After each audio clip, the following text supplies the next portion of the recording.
We're very fortunate to have someone like Tibor, who's got a wealth of knowledge in this area, to come and talk to us about STEM and really to get an understanding of really what's so important about it.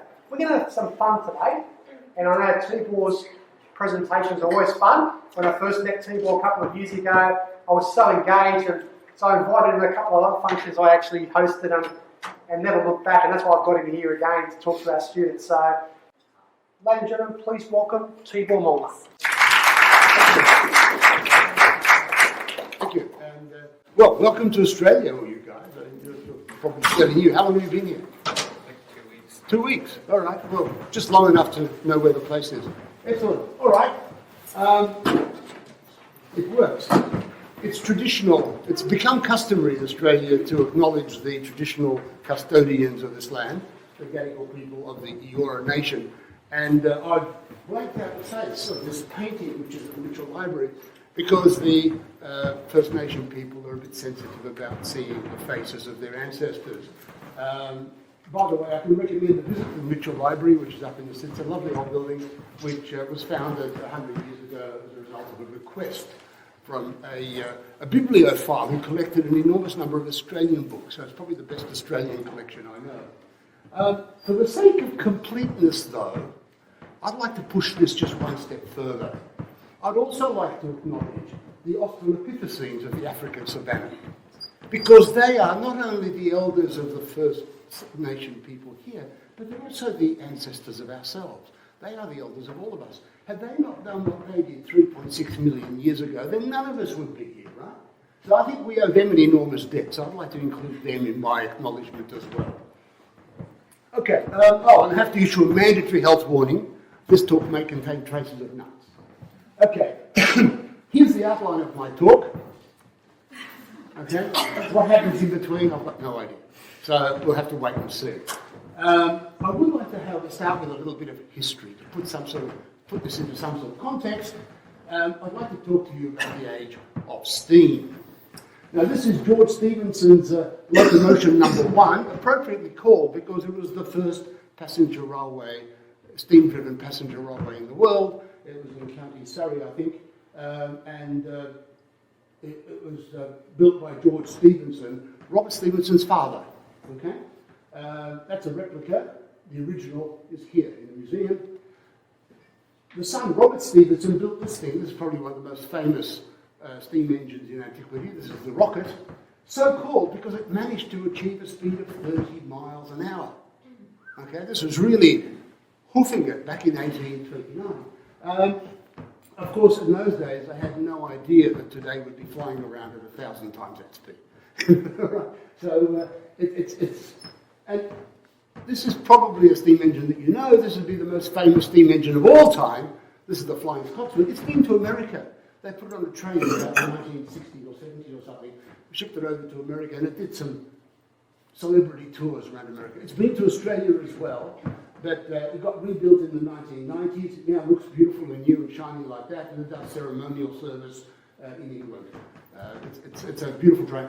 It's got the honour of being the first steam engine ever to reach 100 miles an hour back in 1932 or 32, I think.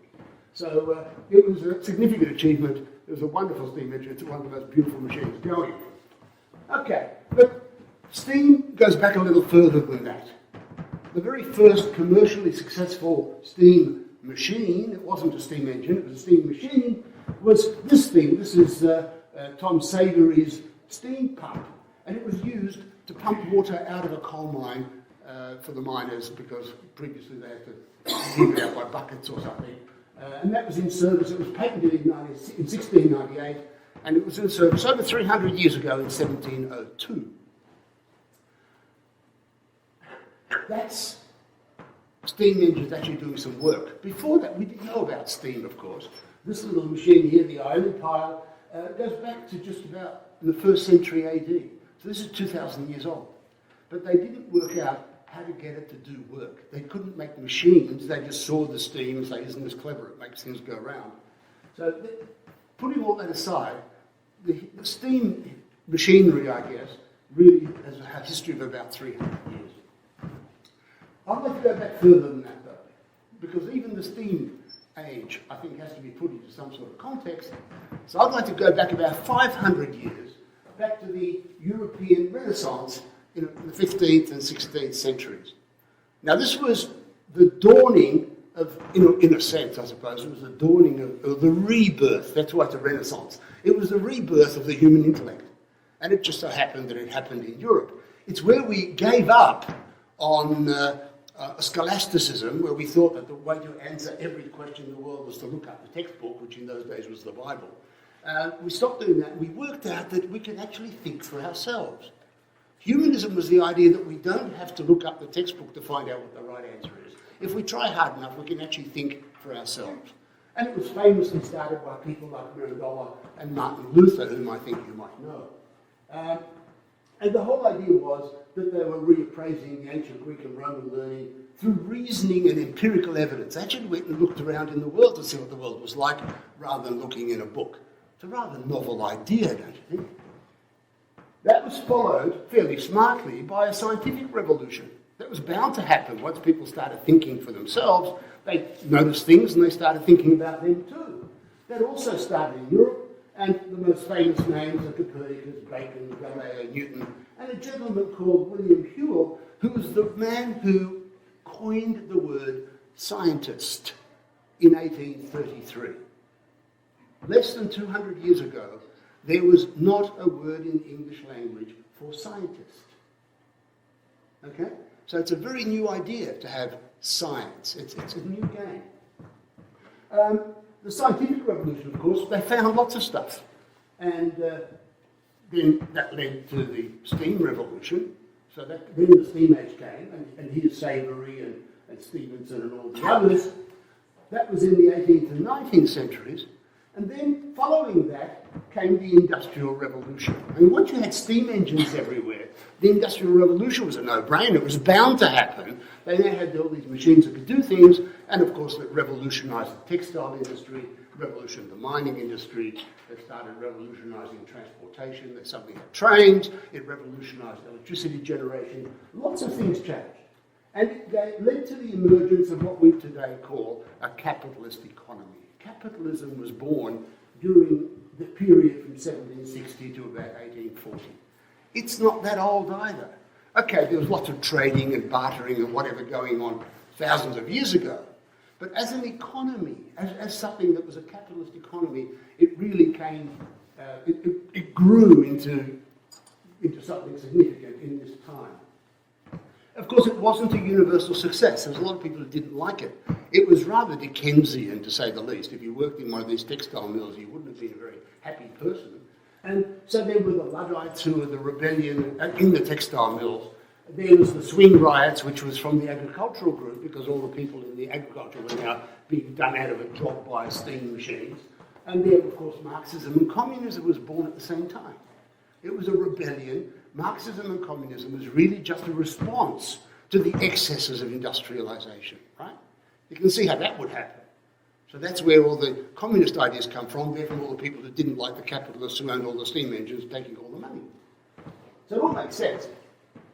And then after that, of course, there was a scientific age. Now they could generate electricity, they had machinery everywhere, and the industrial age generated a lot of wealth in the pockets of a few people who were the industrialists. Now these people could then afford to spend some time and spend some money and have a play in their sheds and discover all sorts of new stuff. So the scientific revolution was really, the scientific age, was really the product of the fact that people could now afford to just tinker and come up with interesting stuff. And they did. And that revolutionised just about every aspect of everything we know. There were huge progress in chemistry and physics and biology. Of course, Darwin was in this time. There were lots of people sitting around thinking about things and writing books and researching and learning about things. After that followed the technological age. Now that we had all this science, of course, we can make things, we can do things, we can fabricate things and create the technological world in which we live. And that affected just about every aspect of your lives. Just about everything you do today is the product of or utilises some or other technology. Next after that, after we've got computers and everything else, comes the information age. And we're sort of in that now, right? Where everything is information. We've got process controller computers and expert systems. We've automated a lot of this industrial work. We've got robots everywhere. We've got telecommunications like you can't imagine. You can pick up your mobile phone and talk to someone halfway around the world. We've got remote sensing from satellites. It's an enormous amount of stuff now happens, and it's all done with information. Information now is king. Just ask Facebook. And of course, we're not at the end of this yet. Quantum computing is yet to come. So this is happening. Now, it's quite an interesting history, and you can see how every age, every development followed from the previous one. It was kind of a no-brainer. It was obviously going to happen. Once you had technology, you would get a scientific age, and a technological age, and an information age. This is just natural, it just happens. Well, the next age is going to be the Garb age. Okay? And we're entering into that just now. Of those figures I've got, in 2016, the world produced something like 2.4 billion tonnes of garbage, of landfill. By 2050, it will be about 3.5 to 4 billion tonnes every year. Now, Australia, we've got to be good at something. We punch above our weight. Australians produced 64 million tonnes of garbage in 2016, which, when you think about it, is 2.5 tonnes of rubbish for every man, woman, child and dog in 2016. So we produce an enormous amount of rubbish, and probably Americans do the same. But it's going to be a problem. Next time someone says throw it away, ask them where away is. Where exactly is away? Because it's closer to home than you might think. Okay. So much for the history, all right? It is in this potted history of the last 500 years that I want to put into context the age of STEAM. But it's not going to be the age of STEAM that I've described to you. It's going to be this. It's going to be an acronym for science, technology, engineering, arts, and mathematics. That's the STEAM I want to talk to you about, because that's the STEAM which in fact drove that 500 years of history. Okay? That's where it all comes from. And I think this is where the interesting stuff happens. So, let me describe to you what each of these are. You're probably familiar with the terms, but just to see how much is covered by this STEAM, here they are. Let me tell you about STEAM. Science, we all know that. Chemistry, physics, biology, geology, astronomy, cosmology, you name it, whatever you like. It's all there. It covers all the science subjects that you can study. Technology, machines, systems, processes, electronics, nanotechnology, big machines, small machines. It's all the stuff that you can make. Engineering, well, there's engineering associated with each of these areas. You've got mechanical, hydraulic, electrical, construction, civil, you name it. Engineering is everywhere. It's knowing how to do those things, how to work with the technology. The arts, well, the arts is all the humanities. It's all about us, okay? It's linguistics, anthropology, philosophy, it's art, music and literature, it's all the social sciences from politics to law and education. It's all the humanities stuff, it falls into the category of arts. It's what at university used to be called the classics. And then there's mathematics, which starts with logic, and then becomes algebra, calculus, geometry, computing, complex systems, artificial intelligence, and who knows how far it goes. That's all driven by mathematics. Now, the question is, what does STEAM mean? If it means all of those things, then it's a kind of a word for everything. It doesn't tell you anything, because there's nothing you can study at a university that isn't one of the STEAM subjects. So you could just replace the word STEAM with the word university, if you like. It's a meaningless word. And then you also have to ask, what do all these things have in common? Why would you want to lump them all together, other than the fact that you can study them? You can learn about them. There's got to be a reason for why this word exists. Well, again, there's a bit of history in this. It was actually caused by all the arts people. It didn't used to be called STEAM, it used to be called STEM. And what the arts people felt is that they were left out. They said, oh no, we have to be included too. Because in the second half of the 20th century, the arts have been a little bit neglected. And it's true, they've been undervalued by governments, they've been underfunded, certainly. I mean, the arts didn't get a $10 billion grant to build a 27-kilometre underground art gallery in Geneva, right? It never happened. So they're not getting the funding the sciences get. So they felt, no, we have to be included. We are just as important as all the other bits, so we insist that you don't call it STEM, you have to call it STEAM. And they did that, and by doing that, they rendered the word STEAM totally meaningless. Well, no, everything was STEAM. So I don't think that's a very useful acronym. And what I'd like to do is I would like to put the arts to one side, not because they're not important, but because they are different in kind. And here's the difference. Science is knowing stuff. Well, that's okay. Let's simplify some of these definitions. Technology is making stuff. Right? Engineering is using stuff to make other stuff. The arts is all the human stuff. It's all about people. It's not about the stuff. It's all about people. And mathematics, of course, is calculating stuff. It's what you do when you do the other things. So it's a rather odd grab bag of things. And the one that really sticks out is the human stuff. Because the human stuff is all about us, not about the world. Science and engineering and technology are all about what you can do to the world, not about doing things to people. So there's a kind of distinction there. So let's take arts out, all right? Let's put it to one side and address that separately. It's not something that we want to deal with when we talk about STEM. Let's talk about the technical stuff and not the artistic, human, feeling stuff. All right?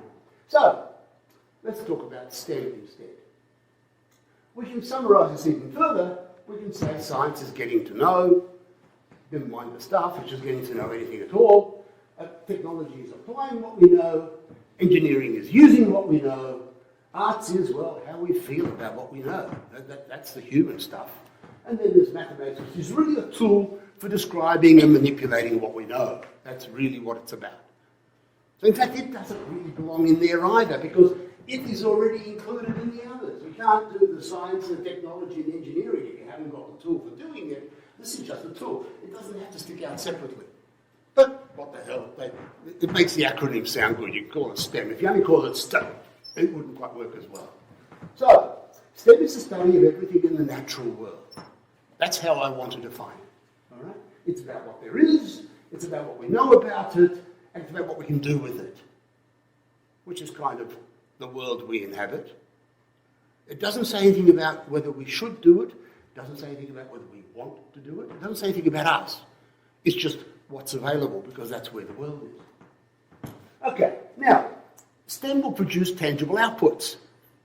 You'll get solutions to real human problems, and sometimes you create problems that are even bigger problems.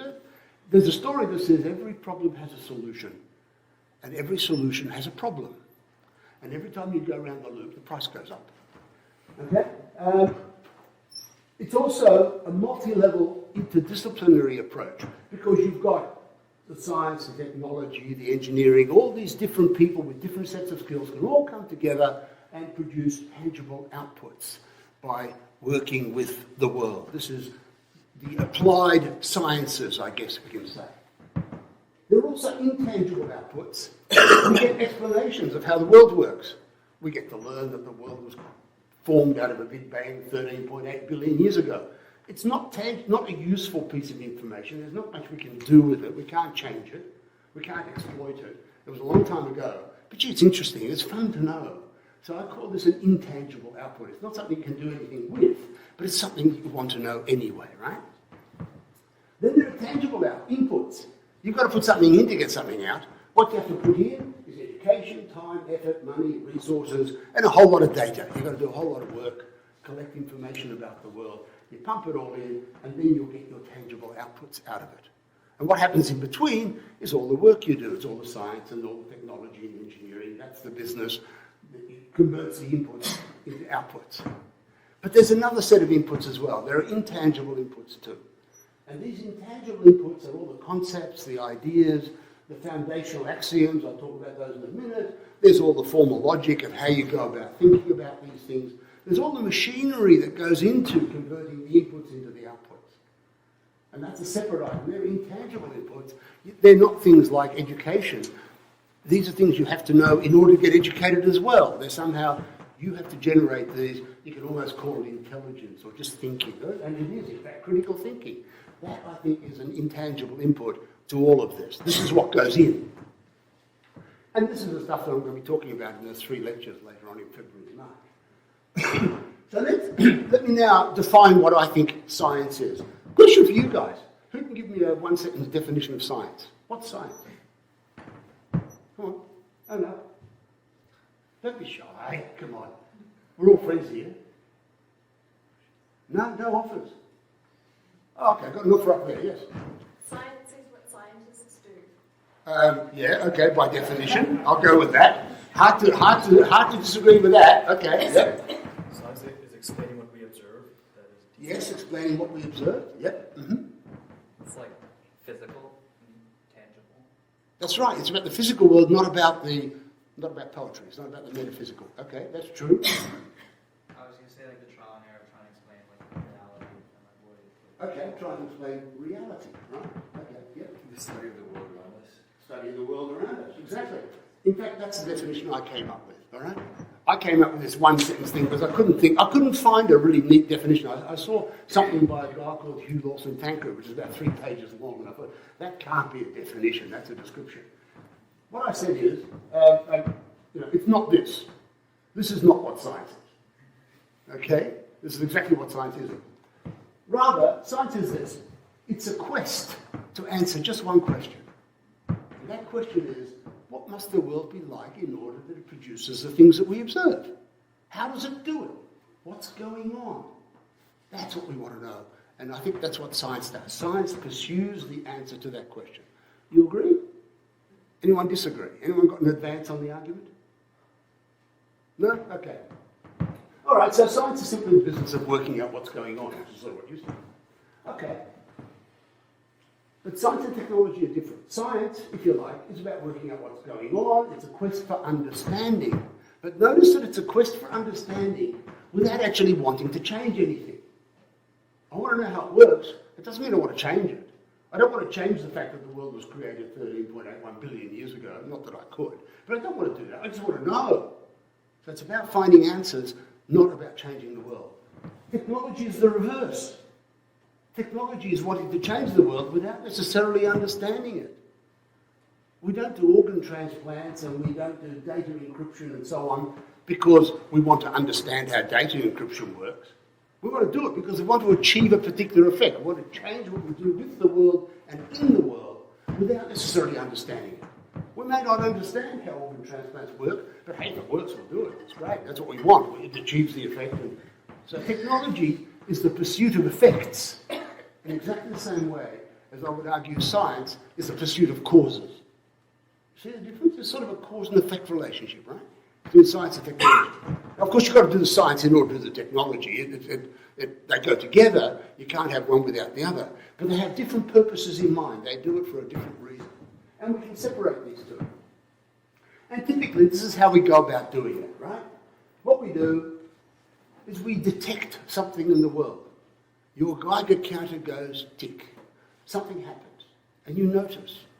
And you say, what was that? And you might put in a few expletives. Okay? And then you make observations about this. You say, oh, there it goes again. And you try and work out what you see and you try and relate them. And then you think about them. You say, well, isn't it funny? When I do this, that happens. And when that happens, and this other thing happens. And the rainbow always comes after the thunderstorm. And you start putting patterns together. So then you say, I know. Why don't I try doing this? I'll twiddle. I'll tweak. So you act on it and see what happens. And then you go round and round and round and round this loop. And after you've gone around this loop about 40 times per second for the last 25, 30 years, you end up with some knowledge. You end up knowing stuff. You accumulate knowledge. And if you're really lucky and really clever, then some technology falls out of it. And then what you do, watch the arrow. Oh, there it goes. What happens then is you then use that technology to make more stuff so you can use gadgets, so you can act on other gadgets, and you now build Geiger counters, and you go and act on them, and round you go. And this is science. And you accumulate knowledge. Knowledge is the product, Technology is a byproduct.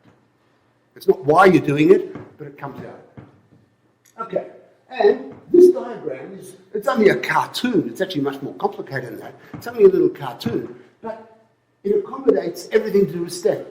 That bit highlighted there is science. All right, you don't need the technology perhaps.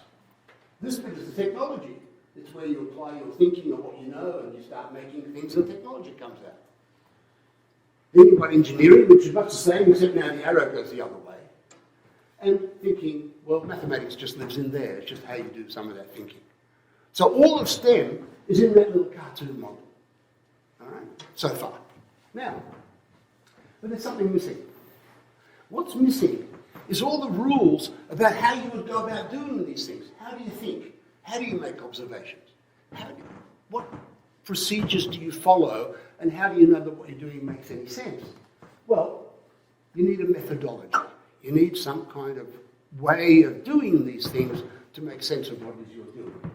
So let's have a look. You need some rules about how to observe things, about how to relate how to compare one thing with another, how to relate things one after another, how to put them into sequence, how to sort like with like. What makes things alike in the first place? How do you distinguish things that are not alike? There's a whole long story to be told about those things. Then you need some rules of logic and reasoning, and they work out how you think. You they go back to Aristotle's syllogisms. There's a lot of story to be told about how right thinking goes. And then you need rules of evidence, rules of validity, you need rules of ways of knowing, so that you have some confidence in the fact that what you know is actually somehow about the world. So you need all these other rules. And then you need this. You need a way of taking everything you know and updating the rules. You've got to fix the rules up, because you won't get the rules right the first time. And as you learn more and more about the world, so you realise that you have to change the rules. And so the next time you go about doing all this, you use slightly different, preferably or hopefully better rules than you used before. Okay? And you do this all your life, if you're a scientist. And it is these rules, in fact, that make science scientific. This is mechanical. You can get a computer to do this. You can get a computer to make observations. You get a computer to do some thinking or calculations. You can get computers to make things. You can get robots to build technology. That can be all automated. The bit that can't be automated is the stuff on the left. That's the interesting stuff. And it, I think, not only makes it scientific, it makes it STEM-ific, if I can coin that word. All right? That's where that comes from. And indeed, many scientific errors occur here when you apply the rules incorrectly. You know the rules, but when you try and apply it to the world, you get all muddled up and you apply the wrong rules. Let me give you one example, just one, from Gertrude Anscombe at Cambridge University. All right? She wrote a paper about Wittgenstein. She was a student of Wittgenstein. She was a postgrad student or something from under Wittgenstein back in the early 20th century. And she writes in this book, Wittgenstein once greeted me with the question, why do people say that it was natural for people to think that the sun went around the earth rather than the earth rotated on its axis? And Gertrude answered. She thought about it and said, well, I suppose because it looked as if the sun went around the earth. I mean, after all, it rises in the east, you know, it goes across the sky, sets it up. It looks like it, doesn't it? So Wittgenstein then asks, what would it have looked like if it was the other way around? What would it have looked like? Any idea? Any suggestions? Come on, you're all critical thinkers. It would have looked exactly the same. There's no way of telling the difference. Right? That's the point. So what happened here was when Gertrude came up with this answer, she had her rules about how things look and how to make sense of what the world does. But the rule that said things that go like that happen because they're going around you rather than you going around, she applied that rule incorrectly. It's a rule, it's a judgment you can't make. You can't jump to that conclusion and you get it wrong when you do. It turns out the answer is the other way around. So here's one case, a very simple example of where the rules are being applied incorrectly. But there's another kind of error too. You get errors on the other side because people use their knowledge and update their rules incorrectly. And that way you get the rules wrong. I'll give you just one example of that. You may be familiar with this. It's an American quiz show. It was called the Monty Hall Show. Do you remember the show called Let's Make a Deal? Remember that? Maybe it was before your time. You're all too young. I'm showing my age. Sorry. You're presented with 3 doors, and you're told that behind one of these doors is a pot of gold. And if you pick the door, you get to keep the gold. It's a great deal. That's why I said, let's make a deal. So, you're invited to pick a door. Let's suppose you pick the first one. Okay? Now, what is the probability that you've picked the right door? You must know the answer to that. Sorry? Yeah, 1 in 3, right? No argument. It's got to be 1 in 3, because you've got 3 to choose from, you pick one. Got to be 1 in 3. Then what Monty Hall does, he was actually Monty Halperin, no wonder he changed his name, what he does is he shows you, says, guess what guys, I'll let you into a secret. It's not that one. Now, next question. What is the probability now that you've picked the right door? 1 in 3. Ah, okay. Any advance on 1 in 3? 50%. 50%, okay. Who thinks it's 1 in 3? And who thinks it's 50%?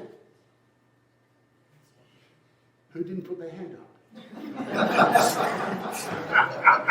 Come on, you can do better than this. All right, who thinks it's 50%? Come on, get in there, do it. 50%. Who thinks it's 1 in 3? Okay, who didn't put their hand up? Cowards! What can I tell you? You're a bunch of cowards. Okay, well, this is where you update the rules, right? What you do is you get extra information, you get shown that this door is here, it's not behind this door. So then you say, okay, well now I've got 2 doors, so it must be either this one or that one, so it must be 50-50, right? Well, guess what? You'd be wrong. The answer is 1 in 3. And 2/3 of the time, the gold will be behind the other door. It's an exercise in Bayesian mathematics. Thomas Bayes wrote only one book. It was published posthumously in 1761 or 1764. But he was a priest, but he was a wonderful statistician. He had only one good idea in his life, and that was this one. And it caused such a stir. There are people who disagree. There are people who think the probability is 50-50.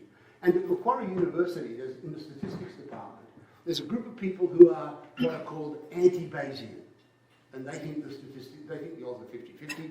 And then there's another group who are Bayesians and they think it's 1 in 3. And the 2 groups don't talk to each other. The hostility in the statistics department in Macquarie University is tractable. And they all fight over this. It's absolutely hilarious. There's stuff on the internet where publicly people with PhDs in mathematics argue about this stuff. And it's hilarious. It's worth watching. It's worth looking up. It's just outrageous. But anyway, here's an example of where the way you update your rules makes a difference, and in fact you can get it wrong. Surprisingly here, more of you said it was 1 in 3 than said 50-50. Yeah? Why is it 2/3 that it would be the second and not the first? Well, because when we picked it, it was 1 chance in 3, and that's the way it stayed. It was 1 chance out of 3. And what happened was, when it's not this one, well, 1 chance out of 3 is this, and the rest of the time it's going to be here. Just 2/3. It's a long story. We'll talk about it later. But yeah, that's what, it took me weeks of thinking about this to get my head around the fact that it actually works that way. Bayesian statistics, Bayesian thinking does not come naturally to anyone. It's an acquired skill. You've got to learn how to do this. So you've got to learn how to create those rules with which you think. And you have to learn how to get those rules right. It doesn't come naturally. We are not naturally critical thinkers and naturally logical thinkers. We are naturally, when we're born, intuitive thinkers. And our intuition misleads us every time, or often as not. So we have to learn to think. Thinking is not something that you can just grow by osmosis. You actually study. It's why studying logic is so difficult. I've seen uni students agonize over studying logic. It was terribly difficult for them. If it came naturally, then you think it was dead easy. They'd be telling you stuff you already know. There are people failing logic exams because thinking logically doesn't come naturally. Yes? One of the cool ways I learned to think about the problem and a cool method to deal with a lot of problems is to take it to absurdity. Yeah. So imagine there's hundreds of doors. You pick one and then they open 98 doors and show that they're all empty. Yeah, there's not 50-50, is it? That's right, exactly. No, that's right. That's the way to make it more obvious. That's correct. Okay, so updating these rules is just as difficult as applying these rules. And you've got to get both of them right. Okay, now, the devil is in the detail. All right? It's much more complicated than I can tell you in this talk. One example of that, just this detection bit actually looks like this inside your brain. When you detect something, this is what happens inside your brain. This is the wiring diagram of your brain. This is actually the wiring diagram of a macaque monkey. But I've got bad news for you. The human brain is exactly the same as a macaque monkey, with very small differences. Okay? So, down here is the RGC, the retinal gland. That gives it away. It's the retina. It's in the back of your eye. LGN is what makes your eyes focus and point to things. And up there, the HC, the hippocampus, is where you actually put something into memory. So between you seeing something and it getting laid down into short-term memory, that much processing goes on. So it's much more complicated than you think. And thinking is a whole other story. It's very complicated. So let me talk about thinking a little bit. Okay. Who can define for me what thinking is? I want a definition for thinking. Who can give me a definition for what thinking is? No? Okay. Trying to come up with an answer for something. Yeah, okay, it's answering the question. Yeah. Mm-hmm. Processing the information that we absorb. Yes, it's a process. It's processing information. Yes. Okay. Any advance? Well, perhaps most obviously, thinking is what goes on in here, in that bubble. Right? That's what thinking is. But again, I looked in the books and in the literature, in the philosophical literature, they have an excellent ability of saying in 300 words what they should say in about 10. This is what philosophers do. So I didn't like any of their definitions, so I made one up. This is my definition. If you don't like it, you can tell me a better one. Next time I give this talk, it'll be different. Okay? And you have your name on the bottom. Okay. What do I think it is? It's the product of 4 independent, separate processes. It's a product of these 4 things. It's the intentional manipulation of meaningful symbolic representations. Now that's a word salad. It's a whole mouthful. Lesson number 1 to take home from this talk is that whenever you come across a definition like that, read it backwards. And it'll make sense. This is how it's done.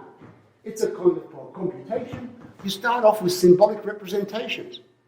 You say, oh, this thing that I'm imagining, that represents the Eiffel Tower.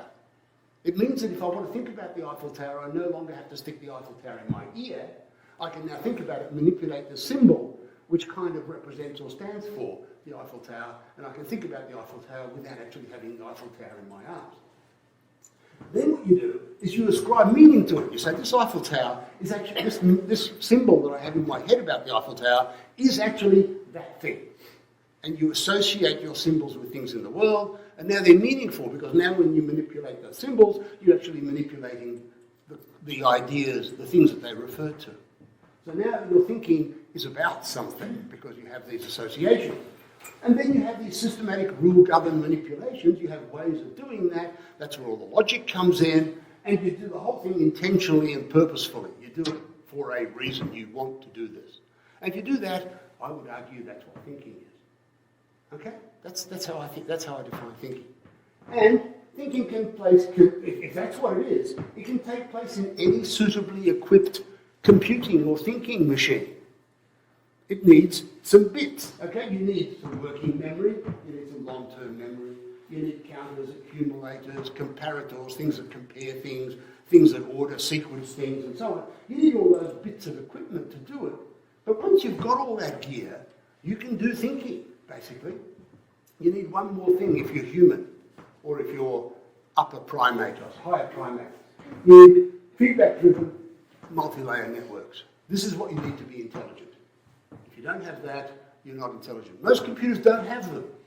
We're only just now developing techniques for designing and building machines that are neural networks, as they're called, neural nets, and they have these things, and they are one day going to become conscious. They will become as intelligent as you and me, and possibly more so. If intelligence comes in degrees, then there's no reason why it should stop with us. Evolution goes on. Okay? So for the moment, computers don't have these, so you don't have to worry too much. But artificial intelligence has to have them the same way as we do. You can't be intelligent without that kind of process. Okay, how does thinking work? Well, it works like this. There's an external world out there, and as they say in the vernacular, stuff happens. Okay? And it's happening. And you detect it. One way or another, you see it, you feel it, you start perspiring because it's hot, so you detect the heat. Whatever it is, you notice there's a noise, so you blink, something happens, you detect something in the world. And you put into memory the fact that you had the experience, you detected something. You don't know what it was that you detected. That's a separate story. But you know that you detected something. You don't know why your Geiger counter went tick, but you know that it went tick, because that's what you detected. All right, and then you process them. You put lots of these detections together, build up something you might want to call sense data. Philosophers like these terms. And you put all that into memory. And this is what you saw in that Tellerman and Van Essen diagram. This is what happens between detection and memory. That's how complicated this bit is. It's only 3 little boxes here, but it's all that processing goes on to make that happen. That's all this. Now, then you go on and you do some phenomenal apprehension. You start making pictures out of these things, you start putting them together in patterns and sequences, and do more input processing, and now you have something that is like a sensation. Now you feel like you've experienced something, and you put that into memory, and then you combine those into even bigger packages, and now you have experiences, and you put that into memory. And you keep loading up memory with all this information, and it happens to you without you even knowing it. And these detections, sensations, observations, these are those meaningful symbolic representations that I said we manipulate when we think. This is the stuff that's the input to thinking. And then what happens, of course, memory, because it's now loaded up with all this stuff, is going to be disposed to act in particular ways. So if you give it a way of doing things, it will act and it will create external worldly events, and then you'll detect those external worldly events, and around the cycle you go, just as we did in that diagram that I showed you how science works. So here we are, we're doing science now. We're not just thinking. In fact, we're not doing very much thinking yet. The thinking happens now. Notice, first of all, there's some magic happens. Watch the 3 arrows. Okay? First of all, this is feedback. What happens now is you can, if this works, no, it doesn't. Okay. What happens is you can now detect your actions without looking at the world. If I lift my arm up, I know I lifted my arm up without having to look, because you get internal feedback. So that's the internal feedback there. Here, you can now sense what's in memory. So you can think and say, I remember that. Oh, there it is, yes, and up it comes, and you can recall things from memory.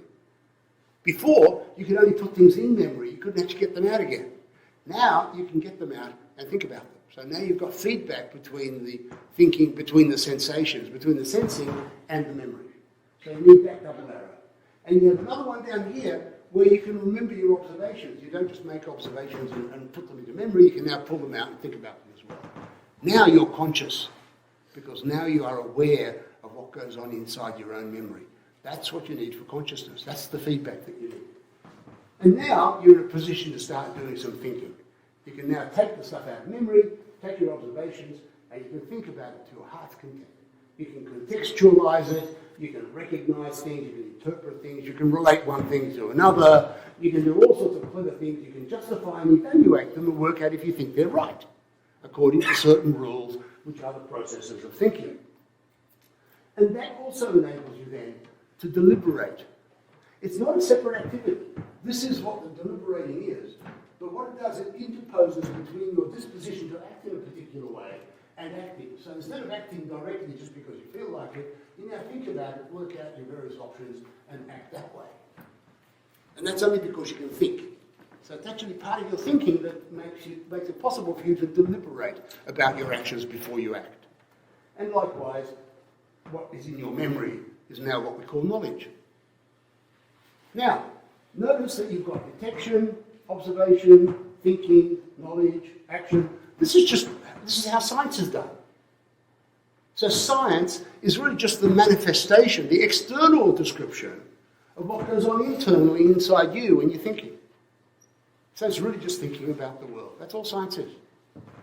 So this is exactly the same as the other diagram. There's one thing missing, truth. Okay?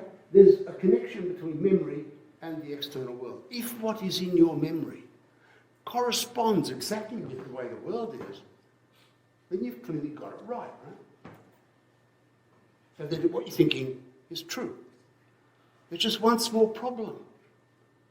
There's no connection. You can't connect your memory to the outside world. The only thing you can do is see things and hear things and process it and go around that circle over and over again and justify and evaluate and do whatever you do and convince yourself that what you've done is true. But there's no actual direct link. There's no way you can actually check to see if what's in your memory is actually true or not because you don't have that access. Your memory is locked up inside a bone case here and all it gets is little second-hand electrical signals. It's got no access to the rest of the world. And even if it did, it wouldn't know what that was because the only way to know what that is to go around all this processing. So there's no such thing in science as truth. There's coherence, there's validity, there's lots of other things that stand for truth that convince us that, yes, we are right. But there's no way of actually knowing. No direct access for knowing. For that, you have to look up the Bible. You've got to look up the Bible. Okay. Thinking happens here. This is IBM's Blue Gene Sequoia. It operates at about 12-point-something petaflops. It was in 2012 the fastest computer in the world. Now there's computers that are almost 10 times as fast. So it's outdated now. But it was 1 million times faster than the computer that beat Garry Kasparov at chess. That's how powerful that is. And of course, thinking also happens here. You can buy one of these in kit form. This is a micro-dwarf supercomputer. Even this little thing that sits on a bench is twice as powerful as the computer that beat Garry Kasparov at chess. So you're up against it even with these little toys. And of course, sometimes thinking even happens here. Watch out when it does. It's scary. And if you want to know how all this works, there's a fabulous video by Richard Feynman, Nobel Prize winner in physics. Everybody knows who he is. I recommend you watch that. It's terrific. And he explains how thinking happens in the simplest possible terms to a bunch of people who are younger than you are. And then there's an example you can see. This is a blow-up of a computer. What you see in that room, all that computer gear in that room, is just a magnified case of something which is about a fraction of 1% of what's in one computer chip in your mobile phone. What the guy did, he said, I'm not going to use integrated circuits and little bits that you can't see. I'm going to get the circuitry and blow it up and make individual transistors and little lights that light up, and I'm going to make it so big you can actually see the thing thinking. And it's all there, and you can see it. It's fantastic. I recommend you look up the mega processor. And it shows you there's nothing mysterious about thinking. Thinking is a mechanical process that follows certain rules, and it's not something that you have to be human to be able to do. Any machine can do it. So long as it's got the rules and it's got the ability to update the rules. It's got to have that, right? Okay. So, critical thinking is a particular kind of thinking. It's what you do when you're thinking critically, obviously. It's rigorous, it's disciplined, and it involves taking your ideas apart and checking every little concept and every little bit, every step of your thinking, and making sure that every bit of it complies with those rules of logic that you've got to make sure you haven't made a mistake. That's what you're going to have to learn to do if you want to become scientists. I think everything hinges on that. Okay? Critical thinking is the only way to better understanding. Otherwise, you're making it up. You're dreaming. You don't know. You're imagining. It feels right. Feels good. But is it actually right? You don't know until you think critically about it and think it through and work it out. Now, of course, to be critical, the thinking has to operate within a conceptual framework with all sorts of rules and stuff, and these are the kinds of rules. You need formal logic, you need principles of meaning, it's called semantics in the trade, you need principles of argumentation, which go all the way back to Aristotle, and then you need principles of value and worth and what's right and what's wrong and what's meaningful and what isn't. You've got to do all that stuff.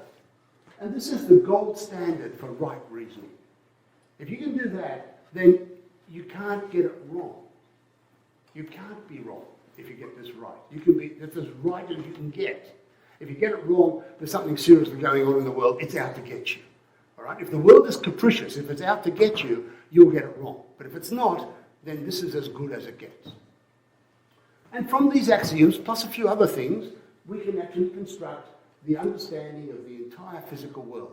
You need stuff about causation, you need stuff about space and time. You have to paint a framework in terms of which you talk about the world. You construct this mental model, and then you can create a world, a physical world that you can describe. That's what doing science is. Science is using all that machinery plus these principles, and then you go about describing the world. So, how do we do all that? Let's talk about the scientific method. The scientific method started about 400 years ago with Francis Bacon, almost exactly in 1620.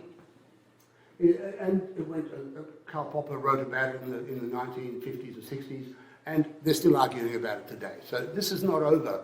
This is about developing better rules for thinking about things. This is about making sure the rules we have are as coherent, and as sensible, and as rigorous, and as critical as we can make them. And it goes something like this. Here's the scientific method. You ask a question. You want to know something. Does the sun go around the earth, or does the earth go around the sun? You come up with a hypothesis. I know, I'm going to hypothesize that the sun goes around the earth. Of course, you have another hypothesis, which is the one that you're wrong, which says the earth is going around the sun. But you've got two hypotheses. You then make up a testable prediction to see if you can do a test to find out which one is the right one. You can't do it just by looking at the sun and the earth, because they're going to look the same, right? That was Gertrude Anscombe's mistake. What you have to do is look at the other stars and see how they move, see how you move relative to them, see how the sun moves relative to those other stars. Then you can work out what the answer is. So you work out what sort of experiment you can do, and then you conduct the experiment. And you get an answer. You then analyse the answer and see whether it confirms or negates or falsifies the hypothesis. If it falsifies it, well, bad luck. You go back, think up a new hypothesis, start again. But sometimes it comes out, and if it comes up with if it falsifies and says your hypothesis is wrong, maybe what that does is affect some of the accepted theories you've already got, so you have to go and rewrite some of them too. So you have to go back and rethink a whole lot of stuff. But sometimes it's confirmed, and then you say, yeah, but what if I did it again, but I still get the same answer? So you replicate it, you go around and you do it over and over again until it is replicated. And then when it's replicated, you say, is it consistent with all my theories? Because I've got all these other theories I started with in the first place, and now I've got this result. Is this consistent with what I thought the world was like? If the answer is no, you're in trouble. Now you have to make a tricky decision. You have to decide, do I ditch the hypothesis and come up with another hypothesis? Or have I now got something which is an experiment, it's confirmed, it's replicated, something in my accepted theories has to be wrong, I have to go and rewrite my theories. There's no real easy answer as to which is the right answer. There's a problem here. And I've got some extra pages, pictures, images in your notes that explain what you have to do at that position. It's called the Dewey-Quine problem. It's well known to philosophers. If you're lucky, then it's consistent, you update your accepted theories, and you go back and ask the next question, and you move on, and you collect your Nobel Prize. That's how it goes, right? Notice here that there's no check for reality or truth. Again, all you can do is compare it and check it against your existing theories, and either they're consistent or they're not. That's as good as true gets in science.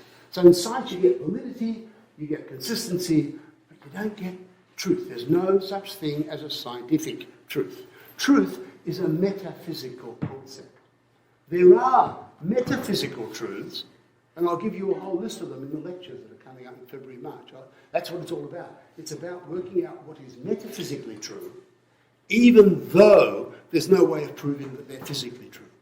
They are completely different kettles of fish. They're a whole different story.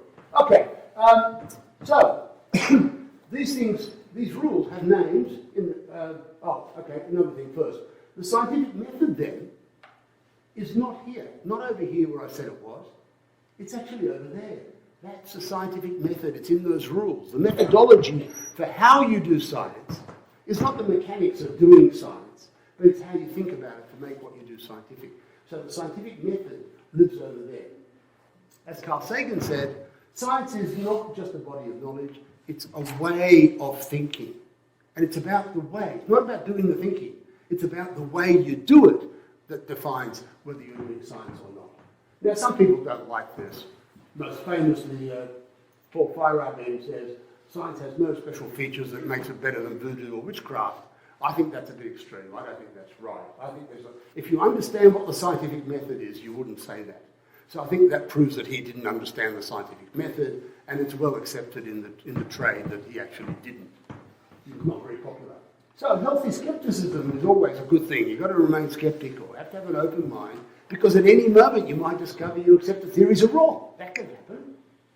But if you have no appreciation of the scientific method, if you don't know what those rules are and why they are the way they are, and you don't know how to think, if you haven't got that, and you can't think scientifically, that's a different matter entirely. That's called scientific illiteracy. Now, there's a problem with scientific illiteracy, and that is that it's defined by John Miller at the University of Michigan. He says, scientific literacy is being able to understand 2/3 of the science column in the New York Times and maybe understanding 2/3 of what goes on in an episode of Nova on PBS. It's not a very high bar to jump over, right? It's not that hard to do. You'd expect you'd understand 2/3 of it. Well, this is the problem. In 2016, fully 28% of American adults were scientifically literate by that definition, which means over 70% of American adults are not. I'm not having a go at Americans, Australians are the same. It's global, okay?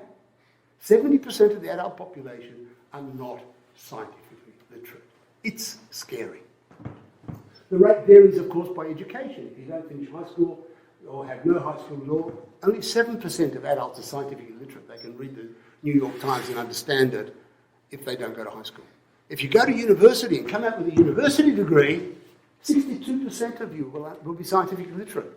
But that still means that almost 40% of university graduates don't understand the science column in the New York Times. It's woeful. I'd tear my hair out if I had more of it. It's such a frustration. And I think that's what we have to address. All right? I think that's where the problem is. The problem is that 40% of the university population are not scientifically literate by this rather modest definition. That's a take-home message too. I'd be worried about that if I were you. I'm worried about it, as you can tell. I get really worked up about this. And the rates in Australia are the same. So, scientific literacy is also in there. This is the stuff that scientific literacy is. It's not this stuff. It's not knowing how to do experiments in a laboratory. It's knowing how to think scientifically, which makes scientific literacy useful. That's what you need to understand what's going on rather than just remember what's going on. So let's talk about scientific literacy. These things have names, all right? Let's talk about them. Apprehension, observation. There's all these different positions you can take. You make different assumptions about how you think the world is, and you come up with different views. You can be a skeptic, a solipsist, an idealist, a materialist. These are not scientific decisions that you make. These are philosophical positions that you take, and then you interpret the science according to those philosophical positions that you adopt. And among scientists and engineers and rocket scientists and farmers, you name it, everybody, the full range is represented. There are people who take each of these different positions, and of course these views determine how we interpret what we see. So the way you go about making observations depends on these assumptions. You make some sort of assumption about the world, and that drives how you see the world. So if you're a scientist and you observe the world and you see these things, then what you see will be different based on whatever prejudice you have that you bring to the observation in the first place. Rules of logic, well, there's no surprise there. There's symbolic representation, there's grammar, there's predicate and propositional calculus. I haven't got time to give you a course in logic, but you know what those things are. And it's essential for making sense of anything at all. Making sense is, in fact, the business of logically understanding or analysing something. And these rules determine how we think. And then the rules of evidence, well, That's a whole story in law and various other places. But there are all sorts of assumptions you can do there. You can be a skeptic, you can be an idealist, you can be an existentialist or a structuralist. There's all sorts of different positions you can take. And these positions determine the kinds of theories that you construct. So once you've observed a whole lot of stuff and you thought about it in a particular way, you're going to construct some sort of theory about how the world works, and that construction is going to be driven by other assumptions that you've made, which were not scientific assumptions. They were just how you felt about the world and how you think the world should be, and you build theories that correspond to your particular prejudices. And we all have them. I've got them, you've got them, there's no escape. Okay, so these have technical names. The first one is called ontology, from the Greek word on, meaning being or existence. Logic is logic. The theories of knowledge are called epistemology, and this is the province of something called analytic philosophy. Because it's not science. You don't do science over there. You do all the thinking over there. That's where the philosophy happens. The science happens over here on the right, okay? So there's all this other stuff that goes on before you do your science that renders your science scientific, and that's the important stuff. So analytic philosophy then is the business of making sense. It's not directly related to or directly involved with doing science. It's not the doing of science, but it's how you make sense of the science that you do. If you want to make sense of science, then you need to do the analytic philosophy. And you can't do it without the analytic philosophy. As Fiona Cowie said, analytic philosophy is all about bullshit detection. It really is. That's what it's about. It's about working out where you're wrong, with how you can be wrong, and then working out how to fix it. And we Australians are, in fact, good at it. We punch above our weight. Australia is not only good at producing garbage, we also produce some clever stuff, as reported by Daniel Starr, who is now working at Boston University. He's an Australian, and he said Australian philosophy has long emphasised certain movements that have taken over the world. And analytic metaphysics, analytic philosophy is one of the things that the Australian philosophical movement has brought to the world and said, hey guys, you need to think about this stuff a little bit cleverly. So Australians can take a little bit of the credit for analytical thinking, and even the people of Boston are now teaching this stuff and telling you that we in Australia can do this, which is why I'm going to be teaching you this stuff here in Australia. Okay. To make sense of the world, we need first to understand some basic foundational concepts about existence, observation, description, logic, knowledge. You've got to know what all these things mean. You've got to work out what it is that you're dealing with in order to deal with them and then do your science. Understanding these is what it means to be scientifically literate. And you don't do that in the laboratory. You don't do that when you're doing science. You do that before you start doing science. You need that in order to do the science in the first place. So learning to do science is not the same as learning to understand it. You can go to university and say, I've got to get a test tube of this, a test tube of that, and I'll mix it up and it goes poof or whatever it does. You can learn to do that, and you can do it again next time reliably, and someone at the exam says, can you mix it? And you say, yeah, I can do that. Do you know what you're doing? No, you just learned how to do it. So learning how to do something and understanding what it is you're doing are two different things. And I think you need scientific literacy to do the understanding, not the learning. So I'm hoping that in your education you're going to learn to understand and not just learn to remember. Don't just learn for the exam. Learn to understand what you're doing, and you'll have a very much richer life for it, I assure you. Okay? Scientific literacy then is, of course, indispensable for scientists. They needed to understand everything. They needed to explain it to us. They need to have scientific literacy. And they do, in fact, learn some scientific literacy as they acquire their craft. As they're learning to do the science, they pick up a bit of scientific literacy. But there is abundant evidence that they don't learn enough. They don't come out scientifically literate. And I can demonstrate this with some really interesting examples. Here's one. Max Planck, the father of quantum physics, probably one of the best known people in the world. He got the Nobel Prize in 1918. He says there's no such thing as matter. Doesn't exist. No matter. He says all matter originates and exists only by virtue of this conscious spirit. It's my spirit that creates matter. Now, you may well ask, does this make sense? If you're a critical thinker, would you think like that? I wouldn't. I don't like it. Henry Stapp, not a Nobel laureate, but a noble follower of someone like Max Planck. He says consciousness in some form must be a fundamental quality of the universe. Because you can't get consciousness out of atoms, out of lumps of inanimate matter. How could you get them to be conscious? So that's impossible. So the consciousness must be a thing in itself in the universe. Not a bad argument, but you have to ask, does this make sense? Well, some people try and make up excuses for it. Some people try and tell a story, and here's David Chalmers, and he's speaking at TED in 2014. Physicists sometimes take some aspects of the universe as fundamental building blocks, space, and time, and mass. They postulate fundamental laws governing them, like the laws of gravity or quantum mechanics. These fundamental properties and laws aren't explained in terms of anything more basic. Rather, they're taken as primitive, and you build up the world from there. Now, sometimes the list of fundamentals expands. In the 19th century, Maxwell figured out that you can't explain electromagnetic phenomena in terms of the existing fundamentals, space, time, mass, Newton's laws. So he postulated fundamental laws of electromagnetism and postulated electric charge as a fundamental element that those laws govern.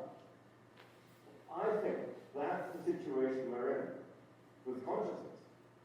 If you can't explain consciousness in terms of the existing fundamentals, space, time, mass, charge, then as a matter of logic, you need to expand the list. The natural thing to do is to postulate consciousness itself as something fundamental, a fundamental building block of nature. Okay, that's the argument. We have to ask, does that make sense? I'm not convinced. I really am not. It's a good story. He's convinced. He's written books about it. It's all over, and he's famous for this theory. I think there's something wrong with that. It just doesn't make sense to me. Because if he's right, the standard model of elementary particles should have another boson in there. There should be the Planck boson, which is the if you like, the particle associated with the consciousness field in the universe or something. And the people in LHC should be able to detect it. That's what he's saying. If it's a fundamental thing in the universe, you'd expect that to be the case. And nobody at CERN thinks that's possible. So nobody agrees with him. Not physicists, anyway. But that's the argument. Now, does it make sense? I think we have to ask. Werner Heisenberg says the idea of an objective real world, as we observe it, is impossible. There's no objective real world out there. Until we thought up a universe, there was no universe. Well, you have to ask, does that make sense? It's in the book. I'm not making this stuff up. You might think I'm having a go. I'm not making this stuff up. It's in that book. It's on page 129, exact quote. Okay? Anton Zeilinger was a famous physicist now. He's very successful at the University of Vienna. And he says, the distinction between reality and our knowledge of reality is a distinction that cannot be made. Between reality and information. In other words, you can't distinguish between information and reality. So you probably have to ask, does that make sense? Max Tegmark, in his book, wrote and said, the world is not only described by mathematics, but he says it is mathematics. It's made of mathematics. Now, can you have a physical world made of mathematics? Does that make sense? You can ask that question. Here he is, speaking at the Royal Institution in London. And in particular, can explore the hypothesis that the universe isn't described by mathematics, but that it is mathematics in the sense of being a mathematical structure. It's explained carefully in the book what I mean by it. So, crudely speaking, this hypothesis is that our world doesn't have merely some mathematical properties, but it has only mathematical properties. Well, does that make sense? I don't think so. And yet, here he is, famous, renowned physicist speaking at the Royal Institution. He thinks he's right. This is critical thinking. It's where you look at this theory and say, just a cotton pick a minute. And then there's Carlo Rovelli, He's currently flavour of the month. He's the loop quantum gravity theorist at the University of Marseille, and he thinks time goes round in circles. Okay? On page 52 of the book, there's that diagram, which I copied out of there, and he says, a continuous trajectory towards the future takes you back to where you started. So you go into the future, and you end up coming back from the past. Does that make sense? Again, I've got an explanation in the notes. You can have a look and see where he gets it from. The person who actually developed the mathematics on which he bases that theory actually says it's wrong. So, but he believes it. He's out there advocating it. Is he a critical thinker? Is the question you ask yourself. Is he actually thinking hard enough about the issue? Or is he saying, oh, that's a nice theory, I can make money, I don't sell lots of books, I'm going to go with it. Maybe I'll get a Nobel Prize along the way if I can fool the Nobel Committee. Robert Laughlin, another Nobel laureate, he got the 1998 Nobel Prize, he says quantum mechanical matter consists of waves of nothing. Does that make sense? What is a wave of nothing exactly? Well, he justifies it. He comes up with an explanation. He says, physics maintains a time-honoured tradition of making no distinction between unobservable things and non-existent ones. Now, on a first blush, superficially, you think that makes sense, right? If it's not observed, then of course it doesn't exist. We've never observed unicorns, and we're quite happy to believe they don't exist.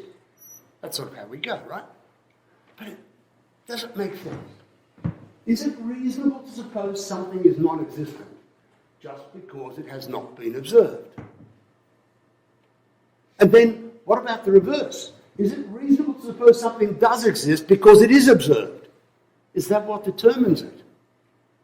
This is an apparition on a piece of Indian naan in a restaurant in Hinchley Wood in Surrey in England. Right? Now, does that mean that there's a real image there and it was put there and all the story that goes with it? Does that mean that that all exists now? Or what about this? This is the Immaculate Confection, as dubbed by, it was dubbed by Mother Teresa, the Immaculate Confection. It's a picture, it sort of looks like her, right? It was a cinnamon bun at a Bongo Java coffee house in Nashville, Tennessee. Does that mean that there's now a story to be told about Mother Teresa appearing in the Bongo Java coffee house? It's observed, we all see it, but does that now mean that it exists? Or is it just an illusion? Is it really just an apparition? Are we making it up? So it's not so straightforward that you can say you can't draw a distinction between what there is and what you see and what you don't see. What you see and don't see has some bearing on what there is, but it's not a straightforward one-to-one relationship. Okay, now I'm having a bit of a cheap shot here. No physicist will think that cinnamon buns actually have Mother Teresa built into them. So no, I don't think they do. But here's a real problem. There is a really interesting aspect to this. Okay, the problem is the following. This is by Harvard University. Before I start the video, this is a little series of pendulums. Okay, they're individual little pendulums. They all swing like this, and they will in a moment. We observe them. We see them. Do these little balls exist? Who thinks yes? Okay. Who thinks no? Who thinks they don't exist? Oh, interesting. I'll talk to you later. Okay. Why don't you tell us why? Okay, tell me your reason. Why do you think it doesn't exist? It's just because everybody else said yes. Oh, okay. Good. I like a skeptic. A contrarian. Watching is dangerous. Okay, so now watch what happens. No, don't watch what happens. I'm going to have to go over here and do this. Excuse me a sec. I'm going to have to do something like click on that. Ah, there.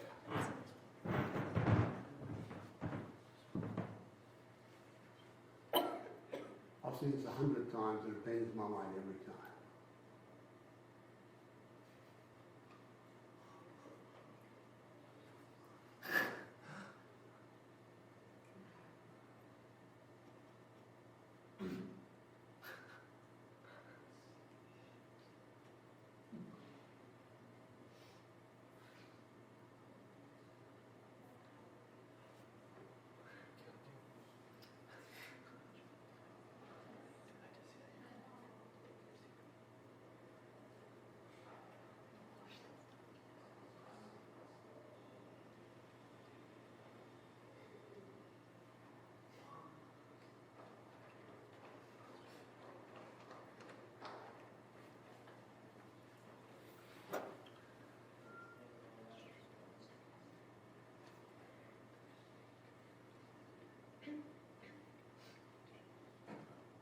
Awesome, huh?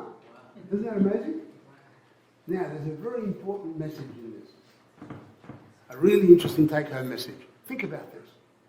You all saw those wavy patterns, right? We all observe them. Are they real? Do they exist? Do those waves exist? Jesse? No, I agree. I don't think they do either. But there are people who think it does. Okay? In fact, here's an interesting clue. Those wavy patterns, the mathematics that describes those wavy patterns, is exactly the mathematics that is used for wave packet revival in quantum mechanics. Quantum mechanics is describing those non-existent wave patterns. It's not describing the balls that are going on doing it in the background. Quantum mechanics doesn't have a purchase on the physical world in that way. It deals with phenomena, it deals with observables, but not with actual things in the world. So that's why quantum mechanics doesn't make sense in quite the right way. Quantum mechanics is actually not about the physical world. It's about how the physical world looks. That's a very big description, very big distinction if any of you ever get to study some physics. Okay? Now, but that's a question for people like Robert Laughlin. Does he think that those balls don't exist because he's talking about the waves? They're waves of nothing, right? Those waves are truly waves of nothing. There's nothing waving like that. There's other stuff doing other stuff. There are all these balls spinning on the pendulum. There's other stuff going on, but there's nothing waving like that. So they are waves of nothing. And what Robert Laughlin is doing is he's denying the existence of the little balls in the background because he claims the waves exist. So he's actually got his existence claim in the wrong place. And he doesn't realise it. He's written a book. And he's got a Nobel Prize. He must be right. Okay? But think about it. Critical thinking is what this is about. Okay. Is it reasonable to suppose that those waves exist? No, I don't think it is. Okay, another example. These are electron probability density distributions. These are real. Scientists will sign up to these. These are where you'll find electrons in various configurations around atoms. But watch what happens here.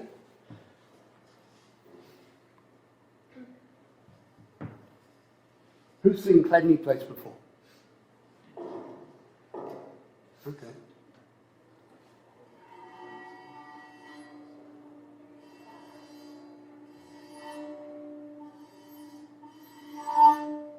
What's happening? The plate is fixed in the middle and it's allowed to vibrate. And he makes it vibrate by bowing it with the violin bow. And the vibrations set up harmonic frequencies.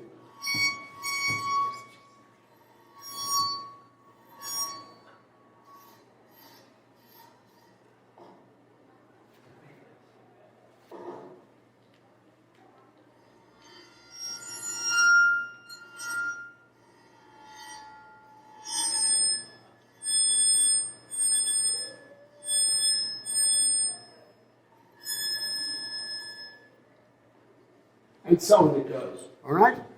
Now, the interesting thing is that the mathematics that describes those patterns that you see on that Chladni plate in 3 dimensions is called spherical harmonics. Those spherical harmonics describe exactly those electron orbital distribution patterns that I showed you in the previous slide. So the question is there an electron flying around the atoms? I don't think so. There's an interesting story to be told here. But what happened, of course, is J.J. Thomson was awarded a Nobel Prize for showing that electrons are particles, that there is a little electron whizzing around. His son George was awarded a Nobel Prize sometime later for showing the electrons are waves. They're not particles, they're waves. And in between, Louis de Broglie was awarded a Nobel Prize for saying electrons are both. Whatever that means. Now, does that make sense? I don't think so. Does the Nobel Committee know what an electron is? I don't think so. I think it's very interesting, but no, I don't think so.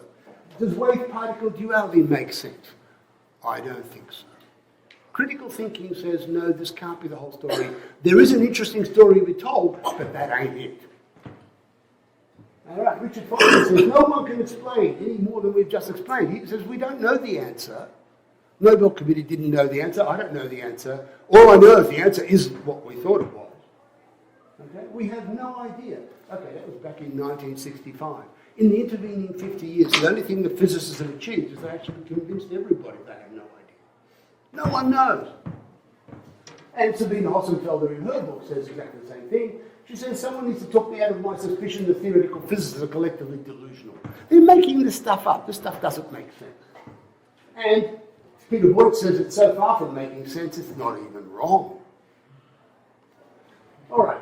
So scientific literacy, of course, is also essential for us lay people. Not only for the scientists. They need to do it so they can work out what they're doing and explain it to us. But we need to know, because if we're not scientifically literate, we won't understand what they tell us.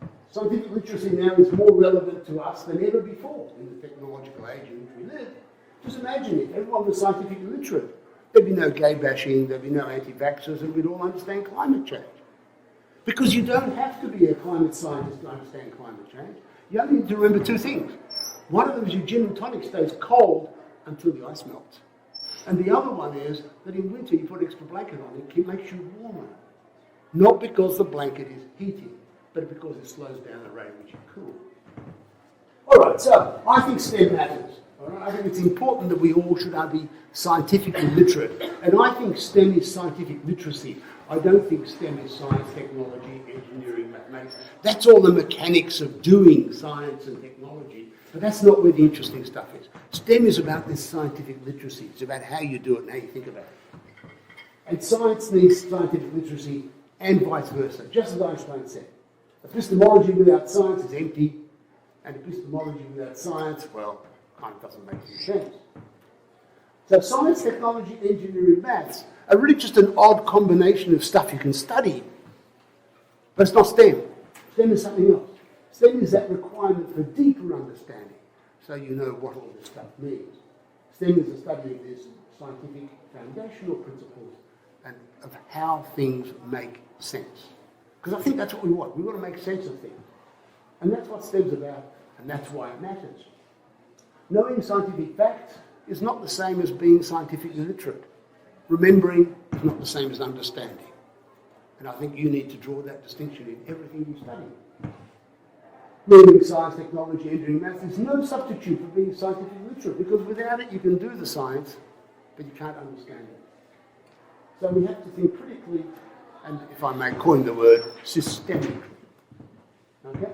So that's what STEM is, and that's why it matters. And STEM is universal. It applies to everything you can think about. It doesn't only apply to science.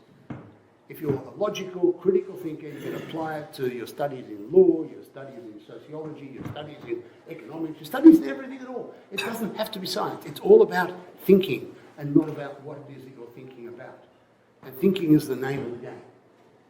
So scientists will continue making stuff, and technology will continue making stuff, and we'll all live happily ever after for a while until it comes back to bite us. Or can we? Is ignorance really bliss? If ignorance is bliss, we're all the happy people. Just ask yourself. Okay, we're not happy. We want answers. We want to know where the universe came from, what we're banging, what is consciousness. We want to know the answers to all these questions. None of these questions are actually scientific questions. You can't do an experiment in a laboratory to answer any of these. You need science, and you need a lot of critical thinking and a whole lot of STEM to come up with, to formulate the answer, but you can't do an experiment. This is not scientific in the pure research, scientific laboratory sense. And it's why we study cosmology and archaeology and why we embrace religion. Because we want answers for these questions, and science doesn't cut it for us. And not just any answer will do. We want to know what really is happening. We want realistic, plausible answers that we can understand and that make sense. We don't want an answer like this, where we say some supernatural being waved a magic wand, said abracadabra, and poof, there it was. That's not a satisfying answer. We don't accept that stuff. So STEM matters not only to the scientists and the technology, it matters to all of us, every single one. Every one of us needs critical thinking, scientific literacy, and perhaps a little mathematics and science along the way. And then a few people, the people who are going to be scientists and technologists, They need a whole lot more maths and science, and they need to become experts in technology and engineering. They're going to be the people who work in the labs. Not all of us are going to do that. But we all need all the basic stuff. We need the critical thinking, the scientific literacy, and a basic understanding of mathematics and science. We need that. So perhaps STEM should be called something like CT, LR, SLMS plus TE. Critical thinking and scientific literacy, maths and science, and plus a little bit of technology and engineering. But I don't think that acronym will catch on, just like LGBTQIA+. That never caught on. So the same way as that didn't catch on, this isn't that kind, so let's just call it STEM. Or if you insist, let's call it STEAM. If you really want to be politically correct, then call it STEAM. But I think the arts doesn't belong there. I want to do it. So it's now actually not the age of STEAM. It's the age of CTSLMS plus TE. If you can pronounce that, you can learn Hungarian.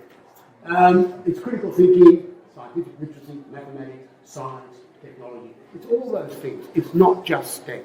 STEM is more than that. Let me end with some acknowledgements. This is my research team. They do all my hard work for me. Here are their names, in case you don't recognize them. And let me show you my favorite picture of all time, my favorite photograph of all time. This is Saturn. And this is Saturn from the dark side. It's a Saturn being photographed towards the sun. This is a Saturn eclipse. The sun is behind Saturn and is lighting up the rings from behind. Okay? Taken by Cassini aircraft from NASA in 2006. There's a little extra here that anyone notice anything interesting? What about that? There's that little dot there. You see that little dot? That's the Earth. All right? That's the Earth. Because you're photographing it towards the sun, the Earth is in there somewhere. Because this is an outer planet. And there it is. And guess what? I'm there. So you can find me. Get in touch. There's my Facebook page, my web page. You can send me an email on this address. And thank you for your attention.